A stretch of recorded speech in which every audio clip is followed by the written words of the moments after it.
Welcome once again, my fellow manipulators of Digital Fate. I'm Richie, this is Capricorn, and today's video is going to be the start of a series of videos detailing the grand finale for spoiler season for Modern Horizons 3. We're going to cover all of the spoilers that have dropped this week in this video and another video, and possibly a third, depending on how long it takes me to get through it all. So we'll see, but anyway, we're going to move right on to the cards. Before we do, make sure you like the video if you haven't already. It's you guys liking every video that has helped this channel to grow so quickly, so thank you so much to you guys that do it. And if you're new here, make sure you subscribe so you never miss an upload. Tons of spoiler content on the way, lots of really cool deck techs to come. Also, early access. I have been invited to early access for Modern Horizons 3. It's going to be happening on Wednesday, June 5th, I believe. All day. We're gonna stream it from the minute the servers open until the minute that they close them. We're gonna be doing an all-day stream over on Twitch. So if you want to be a part of that, make sure to check out twitch.tv/quarantinecapricorn, because if I'm alive and I'm breathing, I'm there and I'm streaming. Also, channel memberships. If you are a channel member, if you sign up to be a channel member, a new channel member, you can submit any deck you want for early access using the Modern Horizons 3 cards, and I will play that on stream until it loses. And if we get enough wins, I'll make a deck tech out of it to put up on YouTube as well. So if you want to be able to submit a deck, have a crazy idea that you absolutely have to see if it works during early access, make sure to become a channel member. Hit me up, let me know what deck you want, join the Discord, and put your deck in the deck list section in the Discord, and we'll make it happen. But anyway, with all of that out of the way, we are going to move on to the cards. I am going to link down below a link to the channel membership so that you guys can sign up if you want to. But let's actually talk about the cards, because that's why we're all here. We're going to start with Metastatic Evangel. 1 white and 1 for a 3/1 Phyrexian Human Cleric. And whenever another non-token creature enters the battlefield under your control, you get to proliferate. This seems kind of crazy. I'm really excited to use it in Limited. Just any creature you play, just automatically triggering a proliferate for the rest of the game seems crazy. It seems even crazier in multiples, right? Obviously, there's going to be a lot of proliferating happening in Limited. I'm curious to see if any of these new proliferating mechanics actually work their way into some new modern decks, but we'll have to wait and see. Moving on, we've got Hydra Trainer. This is 1 green and 1 for a 1/1 human warrior. You may exert Hydra Trainer as it attacks. When you do, target creature gets +X/+X until end of turn, where X is the number of counters on permanents you control. So what's cool there is it counts every single counter on a permanent you control. It just adds up all of the counters you have entirely on the battlefield, period, which is kind of insane. It also has Adapt too. So it's not just a 1/1 for 2 mana. For an extra 1 green and 2, you can adapt to it, turn it into a 3/3, and then at the very least it can hand out +2/+2 to any target creature when it attacks, just for the 2 counters that are on it when it adapts. But obviously you're going to play this in a deck that's using a bunch of other counters, and that buff's going to get really, really crazy really quick. So works pretty well, honestly, with the last card we saw with the proliferating. So I'm definitely seeing a theme here. I'm hoping that proliferate lends itself to multiple archetypes, so that if you have Selesnya, you can proliferate your +1/+1 counters and do a lot of adapting, whereas maybe if you're in another color combination with white, there's some other way to make use of proliferate. But again, we'll have to wait and see. I'm itching to dig in on early access, that's for sure. Next up, we've got Nyxborn Hydra. This is 1 green and X for a 0/1 enchantment Hydra. It has Bestow for 2 green and X, which means you can cast it as an aura for its Bestow cost, and it enchants a creature. If you don't, it's just a 0/1 Reach Trampler that enters the battlefield with X +1/+1 counters on it, which is already kind of crazy, right? That's pretty darn on rate for, maybe even above rate for a common. It's kind of nuts for a common, but then if you play it as an enchantment, enchanted creature gets +1/+1 for each +1/+1 counter on Nyxborn Hydra, and has Reach and Trample. So it just turns any creature in play into the Nyxborn Hydra, completely buffs it up, gives it Reach and Trample.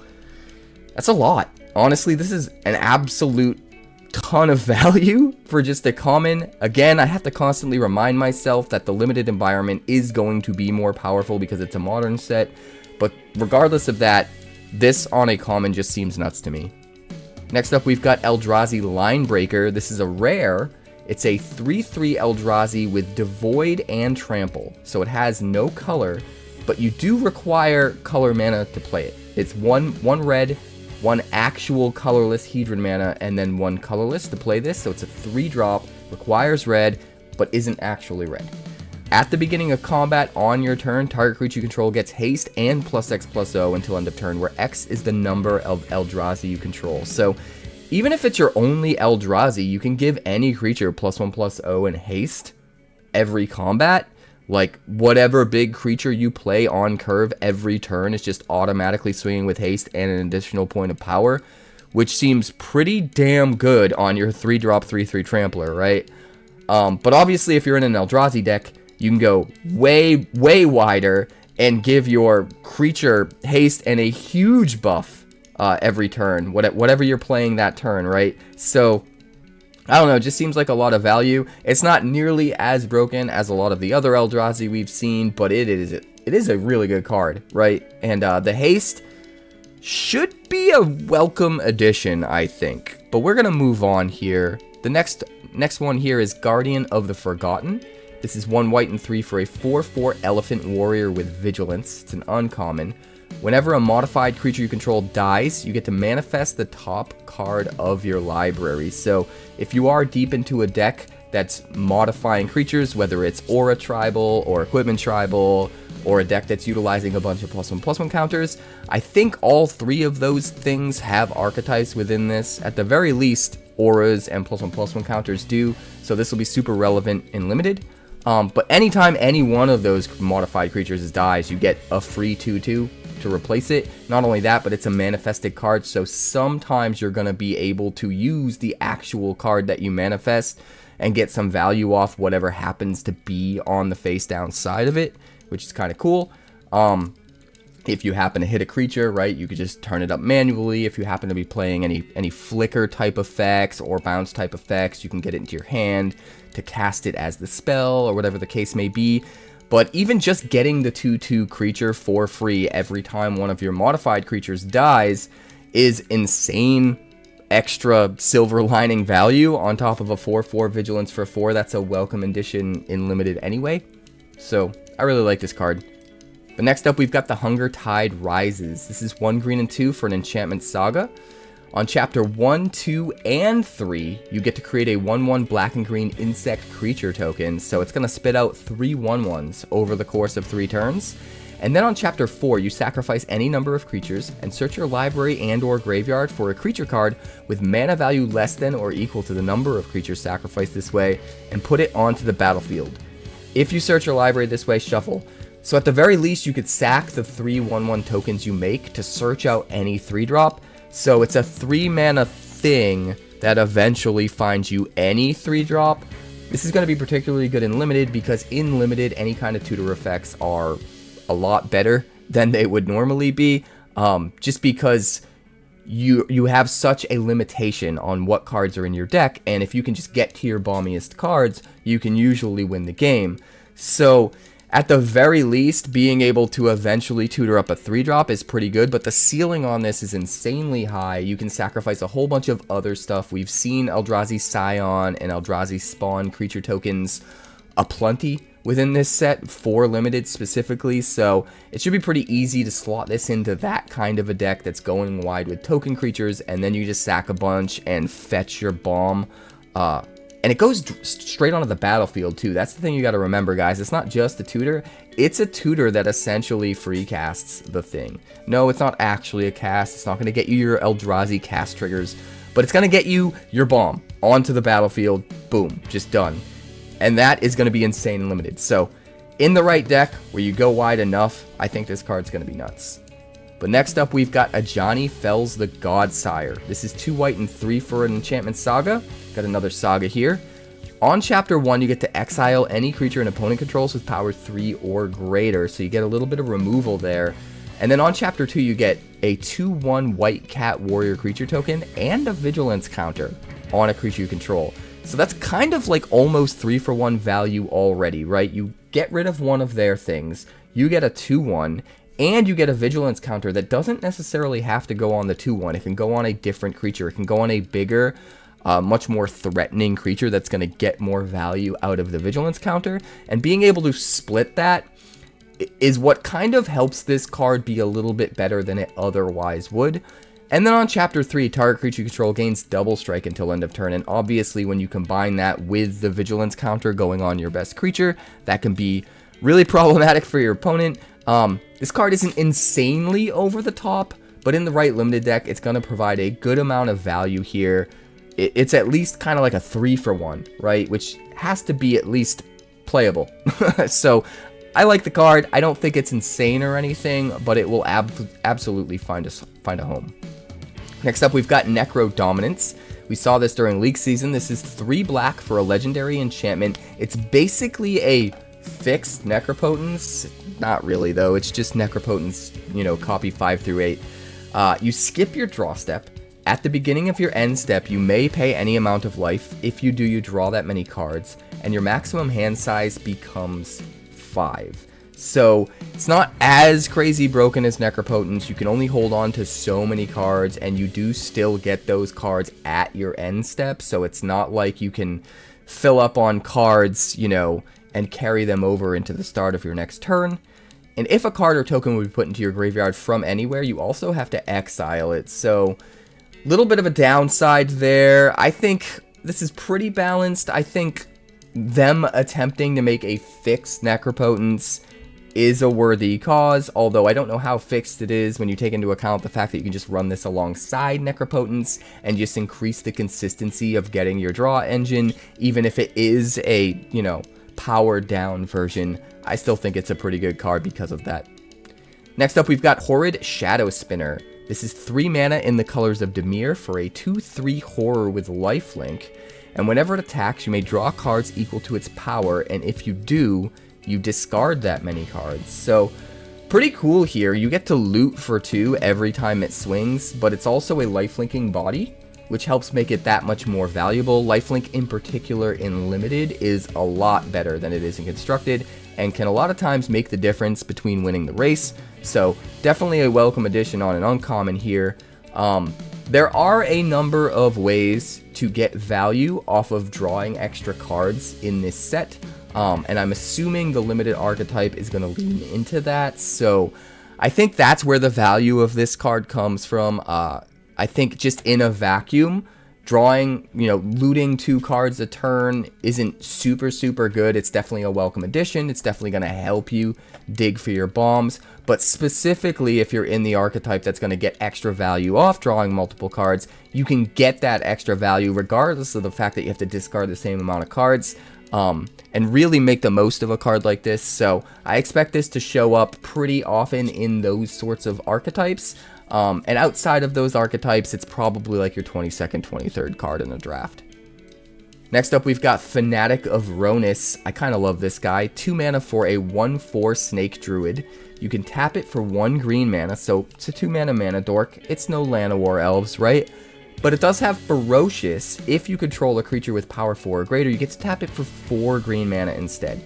That shouldn't be very hard in such a high-powered format like Modern to just have a 4-power creature very early in the game and just get insane amounts of mana out of Fanatic of Rhonas. But if that wasn't good enough, it also has Eternalize for 2 green and 2. So if your opponent does deal with it, it can just come back as a 4/4 zombie version of itself that turns its own Ferocious on and can then tap for 4 green mana. So pretty crazy. If it was just tapping for the 4 green mana or being a mana dork that had Eternalize, either of those, it would be good but not insane. But the fact that you have both of those on the same card is what I think makes this a little bit better than it otherwise would be. And I kind of love it. Obviously in Limited, this is a slam dunk. You're gonna run it. It's just a ton of value. Next up, we've got Crabomination. 2 black and 4 for a 5/5 Crab Demon. It has a Merge from Artifact for 2 black and 5. And when it enters the battlefield, target opponent exiles the top card of their library, a card at random from their graveyard, and a card at random from their hand. You may cast a spell from among cards exiled this way without paying its mana cost. So a lot of value here. Yeah, it is a bit expensive at 6 or 7 mana, right, for your 5/5, but getting to play free cast, you know, the best thing from like their graveyard, their library, or their hand. I guess it's not the best thing, right? It's a random thing. But still, having the selection, getting a random card from 3 different places, and then getting to just free cast the best one, it's kind of an automatic 2-for-1. And honestly, in a format that's using these cards, there's so much value that most of the cards are already a 2-for-1 to begin with. So in a way, that kind of makes this an automatic 3-for-1, right? Because most of the things that you can hit off of it are going to be very high value targets that are going to get you a lot of value regardless.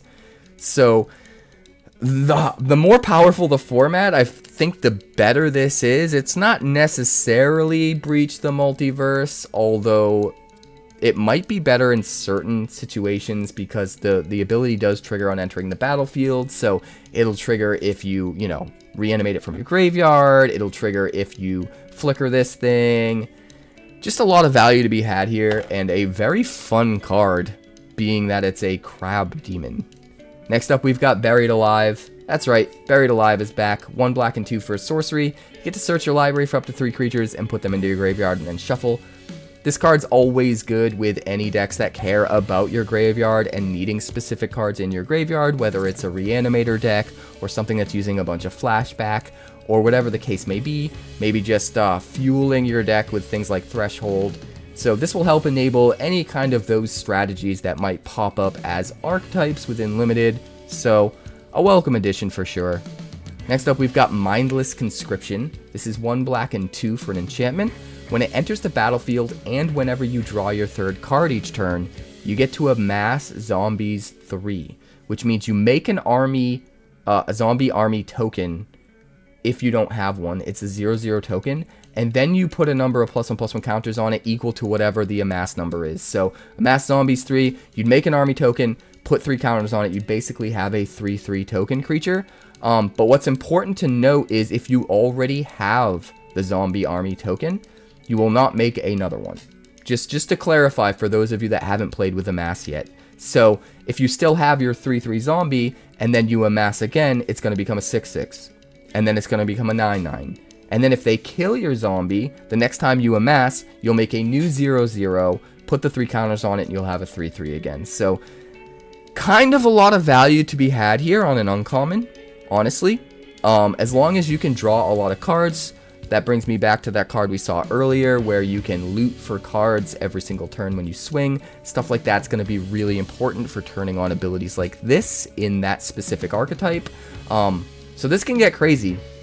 As long as you're able to consistently draw a 3rd card every turn, you know, this is going to get really big really quick. The one thing I worry about in Limited specifically is you're running 40 card decks, so how many times can you afford to draw 3 cards a turn before you start to just eat through your deck and mill yourself before you can actually kill your opponent? I'm not sure. So even though under normal circumstances, if you can enable drawing that many cards easily, this could be really, really good. The 40 card deck structure does make me a little bit hesitant on thinking this is as good as it might otherwise be. And it might be really, really hard to balance that out since you're going to want to go really deep into drawing cards to make the most out of this type of archetype, cards like this. And that gets really, really scary if you're not able to just kill your opponent fast.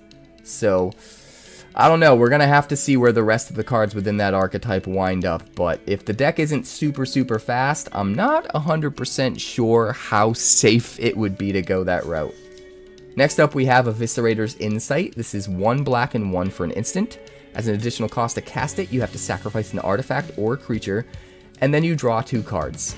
So it's not as good as similar cards we've seen in the past, because most cards we've seen that do this, even at instant speed, give you a little bit of extra value on top, whether it's some kind of a token or life gain or something like that. But what does make Eviscerator's Insight a little bit better than those cards is it has flashback. So sure, you don't get a little bit of extra value when you initially cast the thing, but you're still getting the meat and potatoes of what you need, right? Drawing the 2 cards in a deck where you're probably wanting to sacrifice things anyway.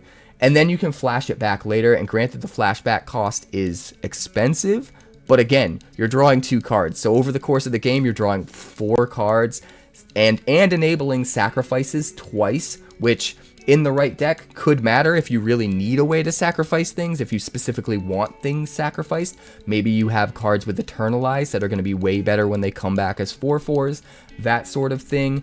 And if you're building your deck in that way in Limited, this could be even more important. So don't count it out, even though it's super expensive.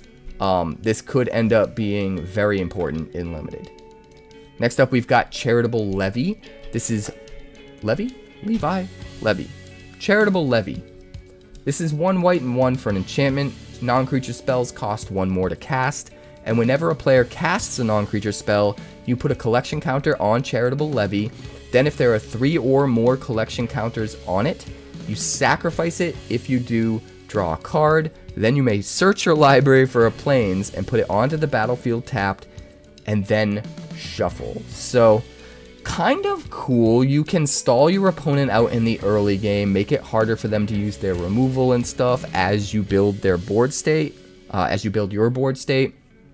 And then eventually you can get to a point where you can just get a little bit of extra value off of it, draw a card, get some mana ramp, and it's nice that the mana ramp just goes straight onto the battlefield tapped, while also drawing you a card. So just a lot of value here, pretty interesting.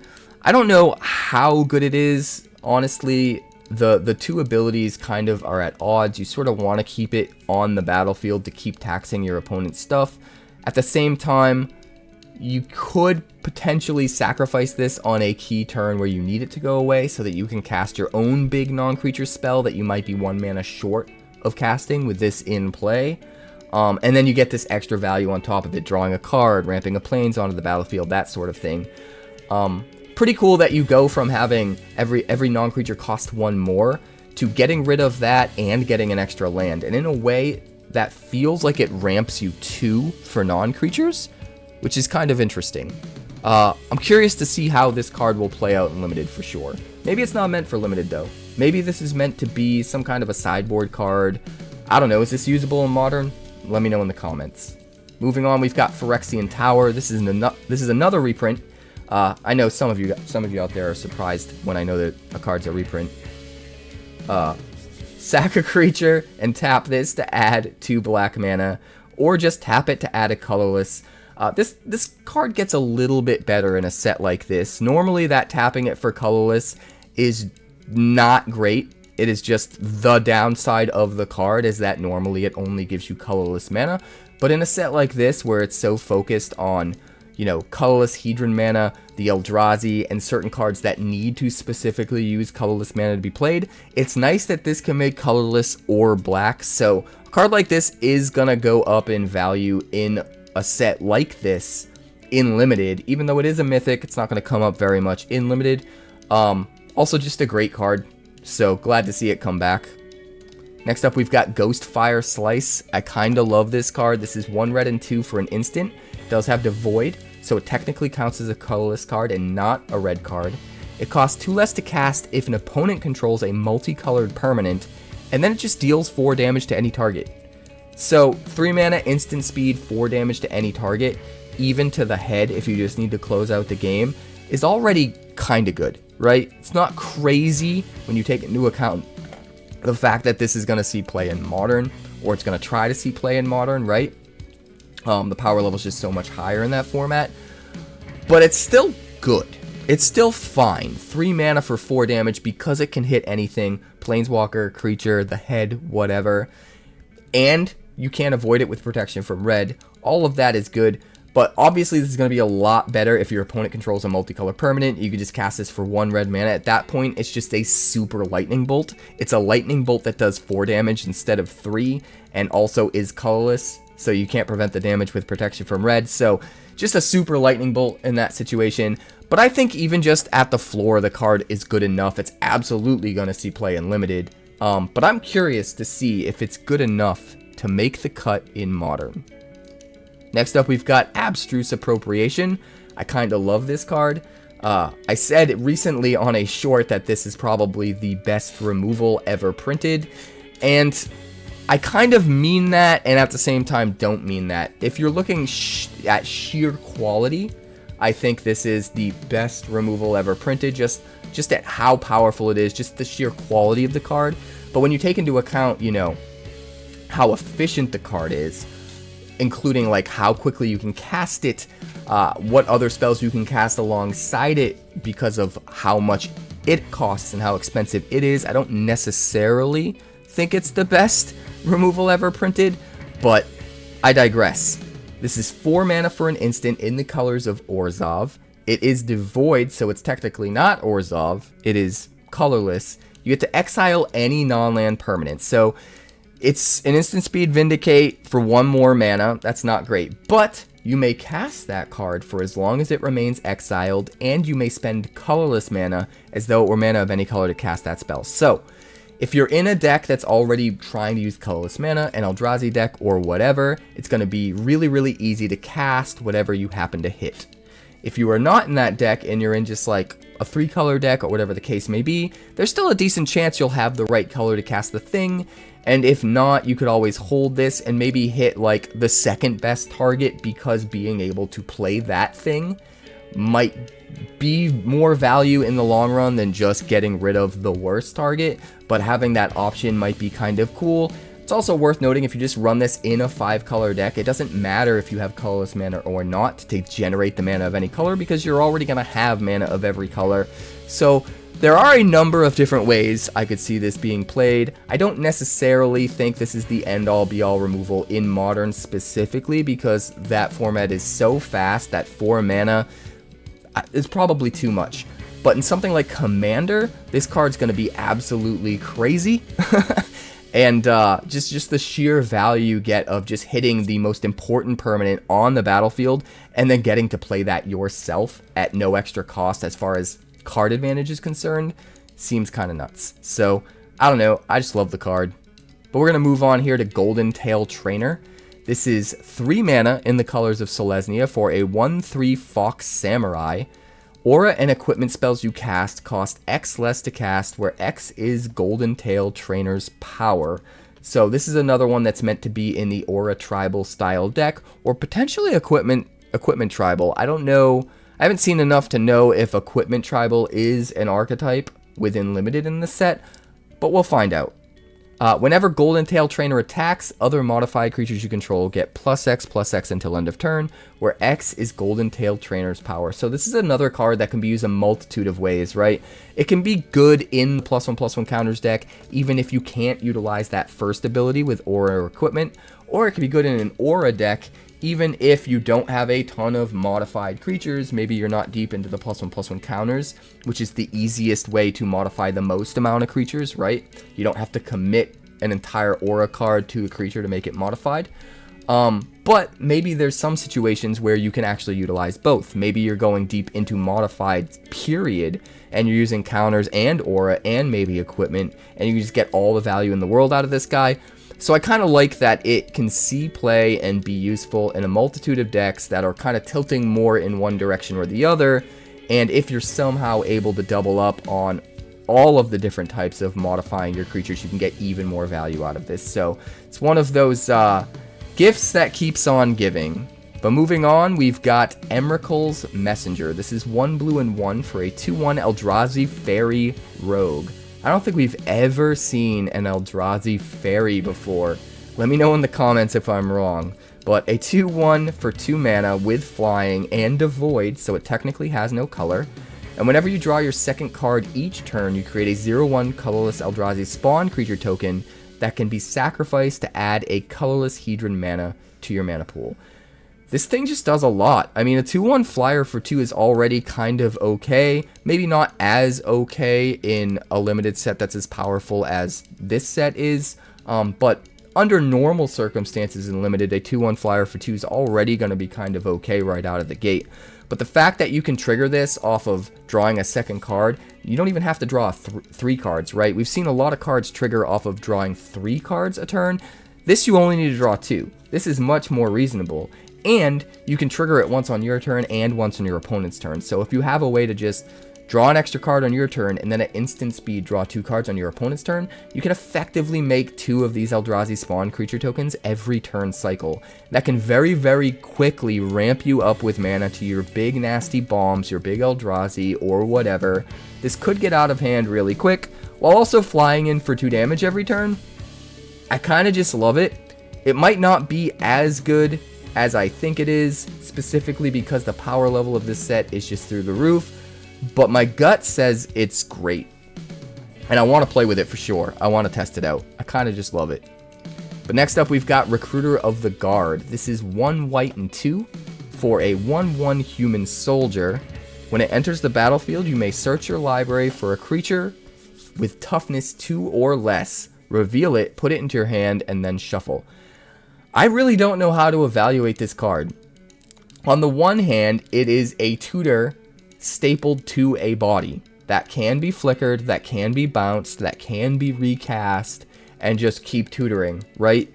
Which is really, really cool. It's also a human and a soldier, so it works in certain relevant tribal types, which is awesome. And it's a tutor, so in Limited, it's going to be great, even though it's a mythic, so it's probably not going to come up in Limited very often.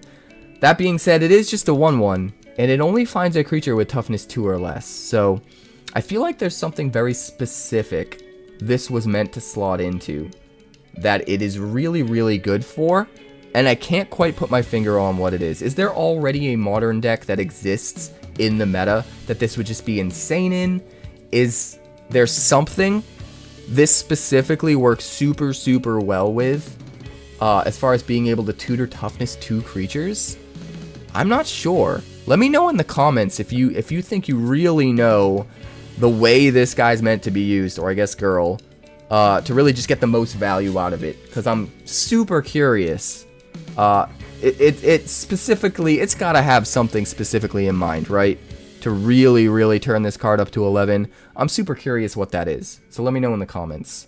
But next up, we've got Aether Revolt. This is 2 red and 2 for an enchantment.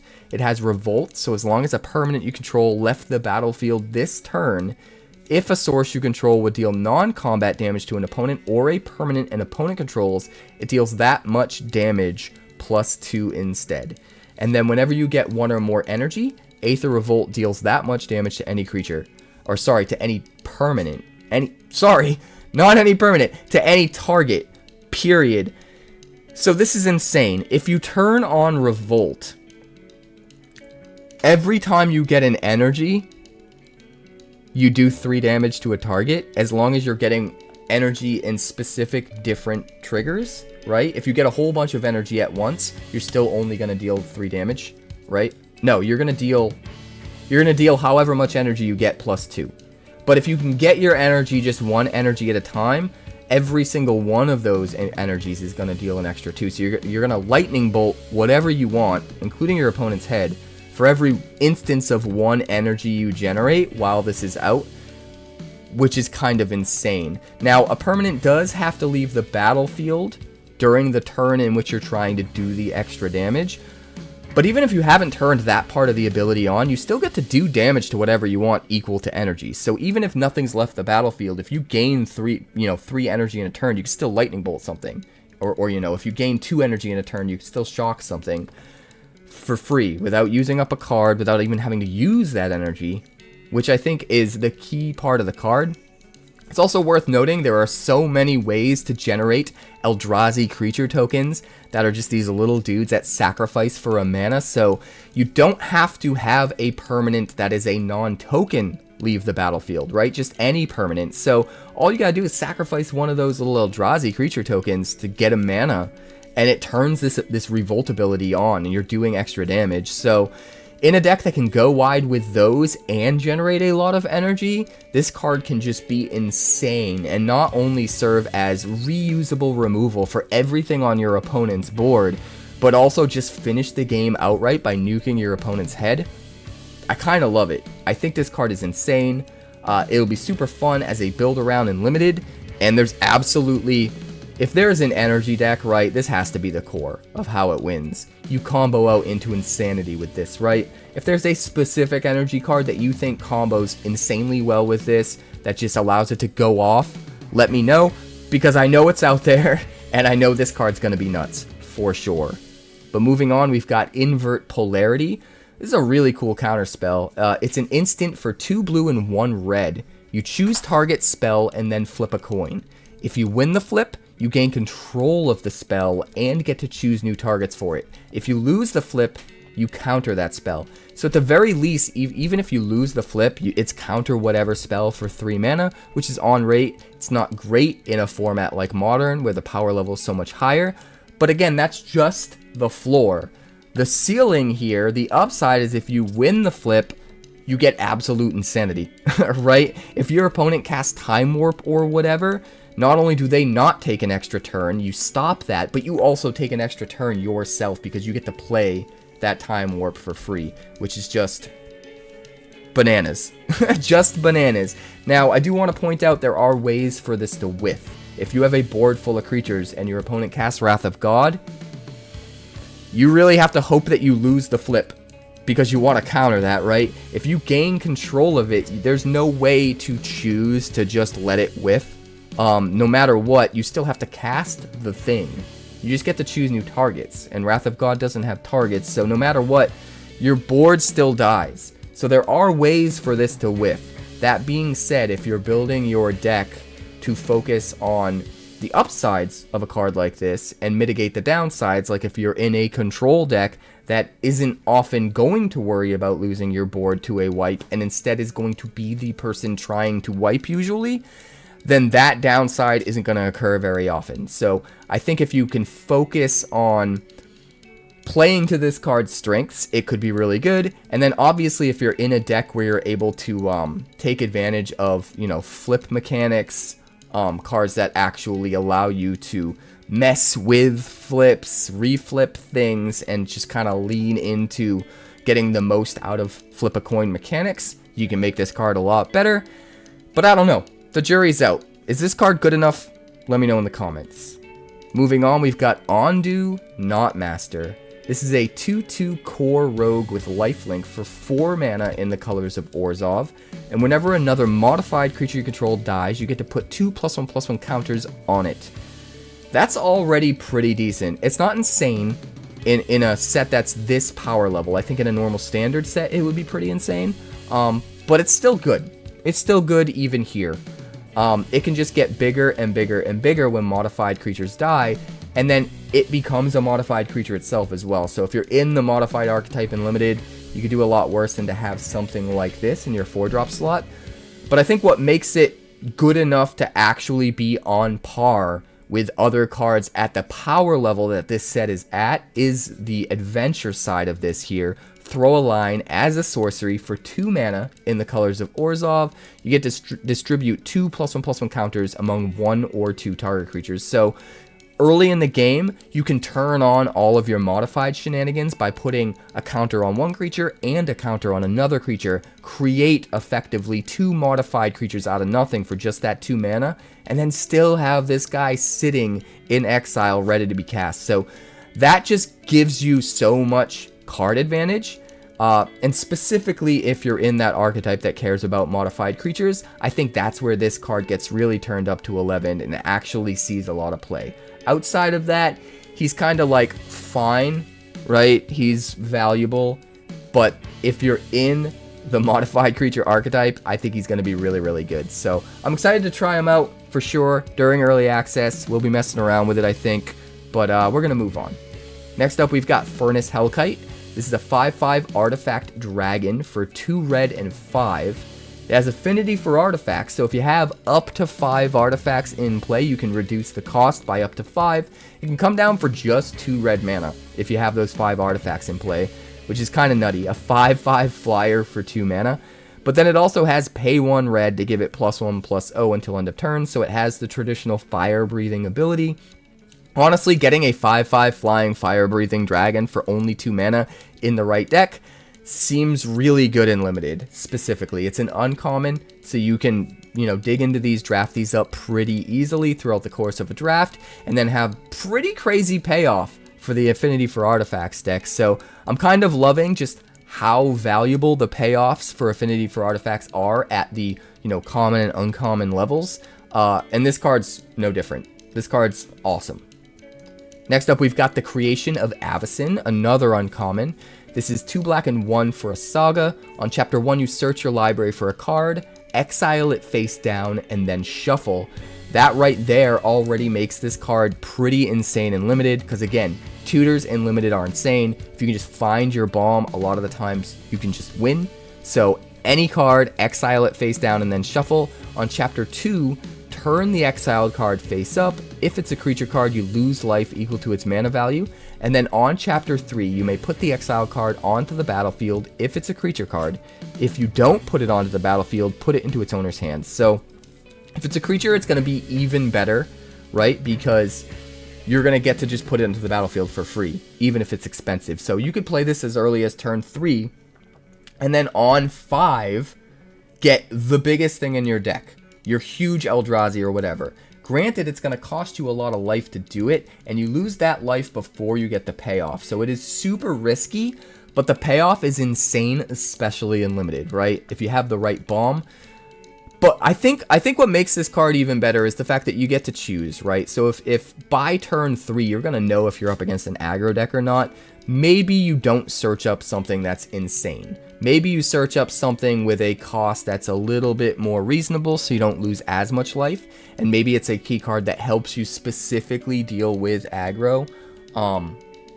Maybe it's something that gains you life or has lifelink. So the fact that it's just a tutor allows you to move in whichever direction you need to depending on the game state you're in. So as bad as losing a bunch of life on chapter 2 before you get the payoff on chapter 3 is, I think, again, just the fact that chapter 1 can find whatever you need given the situation that you're in, as long as you can plan a couple turns ahead, I think helps mitigate that a little bit. You just have to have some nice tutor targets in your deck that you can find in different situations. If you only have the big bomby thing to find, and then you're up against an aggro deck that's going to kill you way too early if you lose like 8 life on chapter 2, this card might not be as good. But if you're prepared to get the most out of it by having different tutor targets for different scenarios, I think this card could be absolutely insane and limited. So be careful when drafting it, but I definitely think it's worth picking high.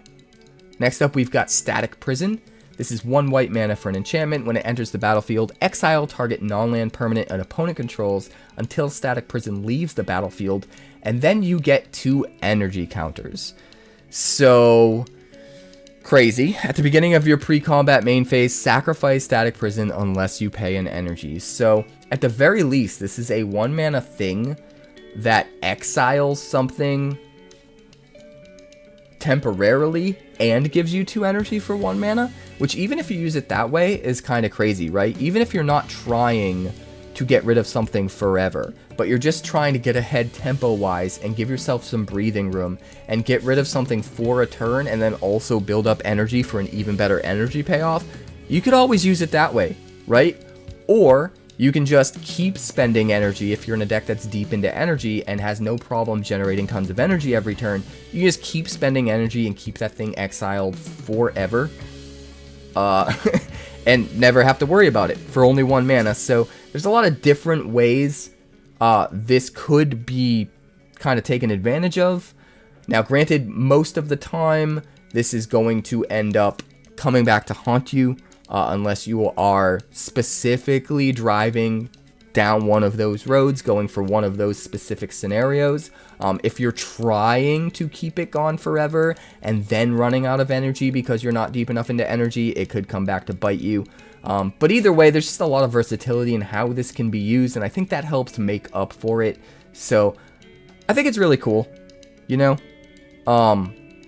I also think it's cool that if you have a way to maybe bounce this, or flicker it, you can keep getting more and more energy to keep it going.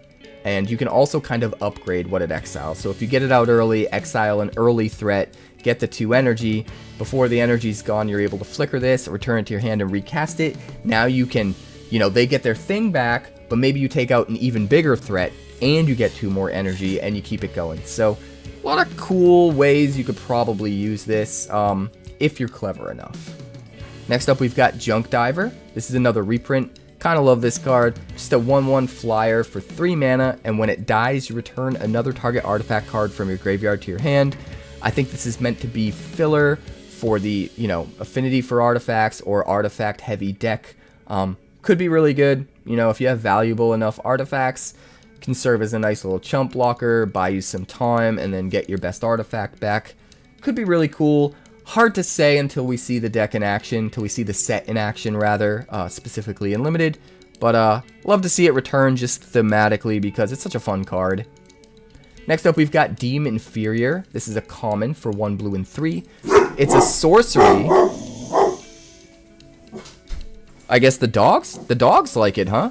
It costs 1 less to cast for each card you've drawn this turn, and the owner of target non-land permanent puts it into their library second from the top or on the bottom. So I like that this can cost just 1 mana if you draw 3 cards. That's pretty cool. And sometimes people tend to evaluate an ability like this as, you know, less than they should. They think it's more underpowered than it is, but in a way, being able to put a permanent back into a library is sometimes better than removal. It's better than exile removal. If you're not putting it in their graveyard so that they can maybe get it back from their graveyard with reanimator shenanigans or cast it with flashback or any of that kind of stuff, you're taking away some of the ways in which they can work with getting their stuff removed under normal circumstances. But instead, you know, you're putting it in their deck where they have no access to it whatsoever. Sometimes it's even better than exiling, to be completely honest. So there are definitely ways in which this can be really, really good, especially if you're in the deck that's going to draw a lot of cards every turn because you can play it for just 1 mana. That being said, you do have to be pretty deep into that archetype, and I've already stressed my concerns with that archetype in Limited because of 40 card decks, so I don't know. We'll see. We'll see. But next up, we have Consuming Corruption. This is 2 black for an instant. It deals X damage to target creature or planeswalker, and you gain X life, where X is the number of swamps you control. So this is basically Corrupt, except it's only 2 mana, and at instant speed instead of 6 mana. That's insane. Now granted, you can't hit the head, and Corrupt is best known for as a thing that can be removal if you need it to, but is also your way to close out a game and just drain your opponent's head for a ton of life, right? That being said, 2 mana, instant speed is insane. This is going to be nuts in mono black and Limited. Is mono color viable in Limited? I have to assume it kind of has to be, with a card like this existing at the uncommon rarity, right? So, just a Corrupt that can't hit the head, that can only be used as creature or planeswalker removal at instant speed for only 2 mana, just, I kind of love it. It's insane. The fact that it can hit a planeswalker in addition to a creature is really good. At least it's not just a creature, right? There is some versatility there, which is really, really nice. But you got to remember, you're gaining the life too. So this helps pad you out against, you know, aggro decks. The card's just awesome. I love it. But moving on, we've got Utter Insignificance. 1 blue and 1 for an enchantment aura with flash. Enchants a creature. Enchanted creature loses all abilities and has base power and toughness 1/1. You can also pay 3 colorless mana to exile the enchanted creature. So this is really good removal for just common. Granted, again, I am used to standard sets, so maybe it's not as good as I'm thinking it is. But being able to take all of their abilities away and make sure their base power and toughness is low at instant speed for 2 mana is nuts. And then if that's not enough, having this extra ability to just exile the thing and make it gone, you know, that's important too, because if you're up against like a modified deck and they're using a lot of +1/+1 counters, you're not really able to reduce the power toughness of the creature with a card like this. So having this extra ability where for more mana later on, if you get a little bit of a tempo loss, you can actually exile the thing is really important. But moving on, we've got Gravedigg. This is 1 black and 1 for a sorcery, and you choose one. Target player creates a 2/2 black zombie creature token, or you return target creature card from your graveyard to your hand. It also has Entwine for 2. This is really, really versatile. It's nice that for only 2 mana, you can get the best of these 2 abilities alongside probably another spell that you're playing. But if you just need a mana sink, you need to get as much value as you can later in the game, you can just play this for 4 mana, get your best creature back to your hand, and still make a 2/2, get a little bit of board presence in the process, and I kind of like that. It's a nice card. Next up, we've got Party Thrasher. This is another rare. This is 1 red and 1 for a 1/4 Lizard Wizard. Say that 3 times fast. Non-creature spells you cast from exile have Convoke. So everything you play from exile, if you're in a deck that's exiling cards to play from exile, can now be played by tapping creatures to pay for each, one of the mana, which seems kind of crazy. At the beginning of your pre-combat main phase, you may discard a card. If you do, exile the top 2 cards of your library and then choose one of them. You may play that card this turn. So it has a built-in way to enable itself to make sure you can at least trigger it a little bit every turn, get a little bit of value off of it, get to play things. It's essentially like drawing a card for free. But get to tap your creatures to pay for it as well. So even if it's something really, really expensive that you might not normally be able to play, sits there in exile and then it goes away forever, well, now you can just tap a bunch of creatures and pay for it. Especially good with Eldrazi. It's interesting to note the fact that you need to kind of go wide with creatures in order to convoke the spells, but it's only non-creature spells that get the ability to be convoked here. So it's going to take a careful balance to really get the most out of a card like this. But if you have non-creature spells that generate creature tokens, that is a way to kind of get around that, and every spell you play could be something that could get this convoke value while also creating creatures you can use to convoke the other spells. So if there's a way to kind of tilt in that direction when you're playing this card, I think you could get even more payoff out of it. Next up, we've got Colossal Dreadmask. This card's kind of nuts. It's a common. It's even more nuts as a common. So this is 2 green and 4 for an artifact equipment. It has Living Weapon, so when it enters the battlefield, it creates a 0/0 black Phyrexian Germ creature token, and then it becomes attached to that token. Equipped creature gets +6/+6 and trample. So you have a 6 mana 6/6 trampler here. That's technically a black creature, not a green creature, which is already kind of good. But then the fact that if the thing dies, it leaves behind the Dreadmask itself as an equipment that can then equip to anything it wants for 2 green and 3 and give something else +6/+6 and trample. That's just a ton of value. Like a 6/6 trampler that can then just, your worst creature is becoming super big with trample even after they deal with the initial threat, seems like a lot of value. Just keep equipping it to the next thing when they kill your thing. Eventually they can't keep killing your thing, right? And you're going to be able to swing in with something that has +6/+6 and trample. Really, really hard to just stop this from smashing your face in. You're going to need a much bigger creature like an Eldrazi to block whatever's equipping this, but even then you could have your own Eldrazi and equip this to the Eldrazi and make it that much bigger and have the trample if the Eldrazi doesn't already have a trample. So just kind of nuts. I don't know. As a common, I just feel like this card is kind of nuts. Maybe I'm too high on it. Let me know in the comments. But next up, we've got Sevinne's Reclamation. 1 white and 2 for a sorcery. You return target permanent card with mana value 3 or less from your graveyard to the battlefield. If this spell was cast from a graveyard, you may copy this spell and may choose a new target for the copy, and it has flashback for 1 white and 4. So no matter what, when you first play it, you get a 3-drop from your graveyard for 3 mana, straight onto the battlefield, which is already pretty good. But then you just play it later on in the game when you're trying to grind out value for that 5 mana, and you get it twice. So you basically get 2 3-drops for your 5 mana, which is actually kind of a cost reduction. It's like you're spending 1 less mana than if you had played those 2 3-drops in your hand, except you're also getting the card advantage of not having to spend cards from your hand, right? This is being flashbacked from the graveyard, and it's getting you 2 creatures that are already in your graveyard, so you lose no card advantage whatsoever. So all in all, it's kind of a 3-for-1. Granted, it takes you a little bit to get there. It's a little bit expensive for the power level of Modern, but it is a ton of value. So excited to see if this card is really worth being included. Not so sure it will be in Constructed. And Limited, it's going to be super, super good. But again, it's a rare. So how often is it going to pop up in Limited? I don't know. We'll check it out on Early Access. We'll see what it can do. But next up, we've got Decree of Justice.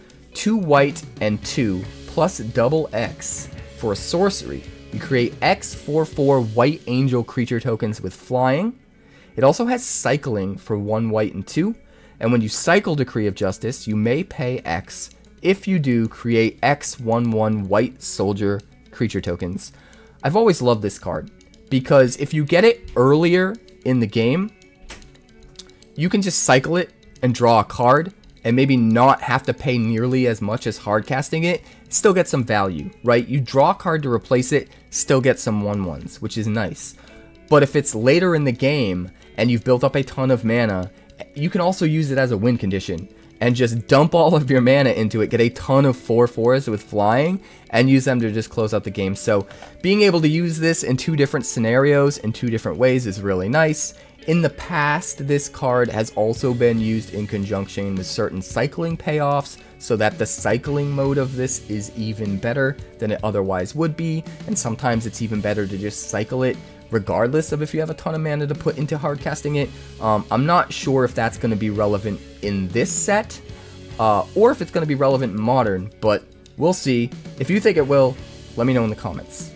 But moving on, we've got Depth Defiler. This is a 3/5 Eldrazi for 2 blue and 3. It does have Devoid, so it's technically no color, even though you have to use blue mana to play it. It also has Kicker for 1 colorless Hedron mana. When you cast this spell, you choose one, but if it was kicked, you choose both. I kind of love that the Kicker is so cheap. You only have to pay this 1 extra mana to choose both of the cast abilities. And also remember, it is a cast ability. It is not an enters the battlefield ability, which means it can't be countered. It's going to happen no matter what they do with your card on the stack, right? So you get to choose one of these, or both if you kick it. Return target creature to its owner's hand, or target player draws 2 cards and then discards a card. This is a lot. It's a lot of value. It's colorless, it's a body, it bounces, whether that's getting rid of their thing that's a threat, or maybe returning something to your hand that you want to get another cast trigger off of, which can be really, really good in the Eldrazi tribal deck. All of that's good, but then also the card advantage of getting to draw 2 cards, discard a card, that lines up with, you know, the archetype in Limited, where you're trying to draw multiple cards a turn. It also just gives you general value, allows you to dig 2 cards closer to your big bomb in Limited and that sort of thing. It's also worth noting that you can kind of go infinite with 2 of these, because you can kick one and then choose to return the other one to your hand as the 1 mode, and then also draw 2, discard a card, and then use the one that you just returned to the next turn, do it again, right? Kick it, and return the other one to your hand. So you basically play one every single turn, and be able to dig through your deck every single turn in that way. Is that actually going to be worth doing? It is pretty expensive, and all it really gets you is drawing cards, so probably not. But it's cool that it's there as an option. It is a little bit of extra value. It could potentially come up in long grindy games.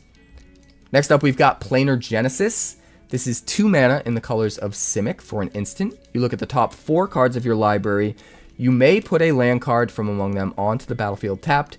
If you don't, put a card from among them into your hand, and then put the rest on the bottom of your library in a random order. Now, this seems really good. Is it as good as cards like this that we've gotten in the past? I'm not sure. Let me know in the comments how you feel about it. It's definitely good. It's definitely worth using no matter what. It's instant speed. It gets you whatever you need from the top 4, and if that thing happens to be a land, it just goes straight onto the battlefield tapped and ramps you. So it's card selection, it's potential ramp, its potential card draw. Like, there's a lot here for just 2 mana at instant speed, but I don't know if it's as good as similar cards we've gotten in the past. So, I don't know. Let me know how you feel about it in the comments. But we're going to move on. Next up, we've got Birthing Ritual. 1 green and 1 for an enchantment. At the beginning of your end step, if you control a creature, look at the top 7 cards of your library, and then you may sack a creature. If you do, you may put a creature card with mana value X or less from among those cards onto the battlefield, where X is 1 plus the sacrifice creature's mana value. Put the rest on the bottom of your library in a random order. So this is basically like a birthing pod that just triggers every turn at the end of your turn, which is kind of nuts, right? Now, it can only search for a creature from the top 7, right? And you still have to find something that costs 1 more than the thing that you're sacrificing. But you get to see what's there before you choose whether you sack the creature or not, and that is really what puts this card over the top. So in rare instances where you whiff and you don't have anything to grab, at least you don't have to sacrifice the creature at all. At the very least, you're just looking at the top 7 cards of your library at the end of your turn every turn, which is kind of nuts. Granted, you then put them on the bottom of your library, so it's probably not kind of nuts, but if you need a specific card, if you have a creature in play you're looking to sacrifice to get a specific card that costs 1 more than that creature, at the very least, if it's not in the top 7, you're getting rid of those 7 cards and you're getting 7 turns closer to the thing you're trying to find. So it could be good in that way, even if it doesn't trigger. But I think most of the time, you're going to find something, right? You're going to have multiple different creatures on the board of multiple different casting costs. And you're going to have something you can sack because of something else you can get. So I think most turns you are going to be able to get value out of this no matter what. It's just some turns you're going to be able to get that much more value and really go off. And others, it might just be a slight upgrade to something that's on the battlefield. Either way, a birthing pod that just triggers without spending any mana, just at the end of every turn, seems nuts to me. I don't know. Am I crazy in thinking this is nuts? Let me know. Let me know in the comments. But we're going to move on here to our last card. This is Springheart Nantuko. A 1/1 enchantment creature insect monk for 1 green and 1. It also has Bestow for 1 green and 1, which means it can be played as an aura enchanting another creature instead of being played as its creature type, right? If it's enchanting another creature, it gives that creature +1/+1, and then it also has this landfall ability. Whenever a land enters the battlefield under your control, you may pay 1 green and 1 if Springheart Nantuko is attached to a creature you control. If you do, you create a token that's a copy of that creature. If you didn't create a token this way, create a 1/1 green insect creature token. So no matter what, when you play a land and you trigger this landfall ability, at the very least you're going to get a 1/1 insect, no matter what. If you can't do any of the other stuff, you're going to get a 1/1 insect.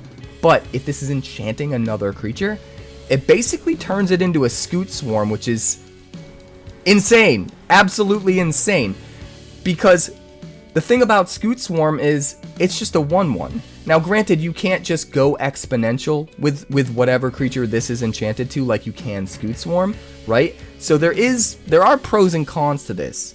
And that's the con, right? You're not exponentially increasing the number of creatures, but also Scute Swarm was limited to being that 1/1. So the upside to this is even though you can't go exponential, you can choose any creature to get a copy of when you landfall. Like your best, most insane, most powerful, really expensive creature, now you're just getting one every single time you play a land, which is nuts. Just turning your best creature into a Scute Swarm seems bananas. Granted, you do have to pay the mana, but again, even if you don't pay the mana, you at least get a 1/1 insect token. You can use that for sacrifice abilities, or you can use it to maybe play other bestow enchantments on, have a body to put auras on top of. So, I don't know, it just seems like a lot of value. Granted, it isn't Scute Swarm, you have to pay the mana, right? And it doesn't go exponential. But I can't help but feel like getting copies of your best thing every time you play a land is still insanely broken, almost to the level of Scute Swarm. Like, I just feel like that's just nuts. I don't know. Maybe it's just me.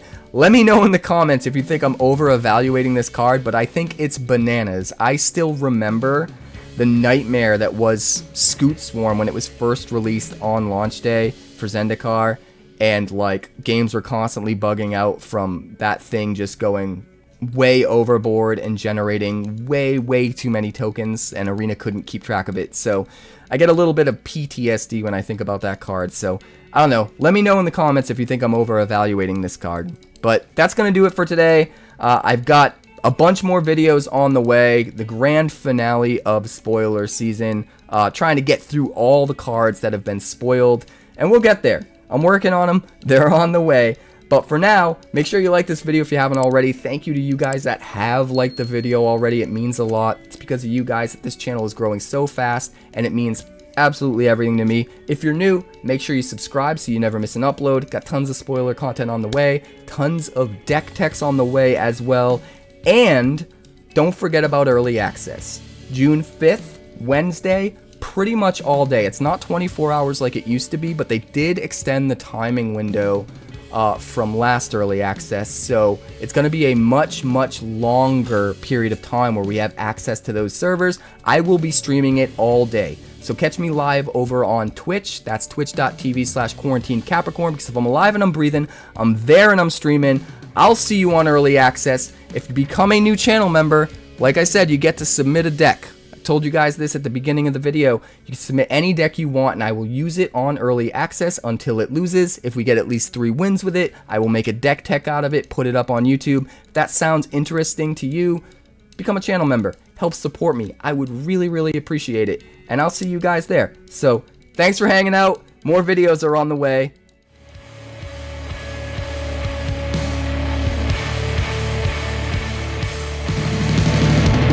Thanks so much for checking out my channel. I'd like to give a huge shout out to all of my patrons over at Patreon. Without you guys, this channel would not be possible, so honestly, thank you from the bottom of my heart for all of your contributions. If you haven't yet, like and subscribe. The more likes we get and the quicker we get them, the bigger this channel will grow and the faster it will grow. I'd love nothing more than this channel to become something very special for you guys, but it's entirely up to you how fast that happens. Also, if you'd like more deck techs, that's somewhere over there. And if you'd like to see what else the channel's been up to lately, that's somewhere up that way. Also, subscribe, circle below, do all the things.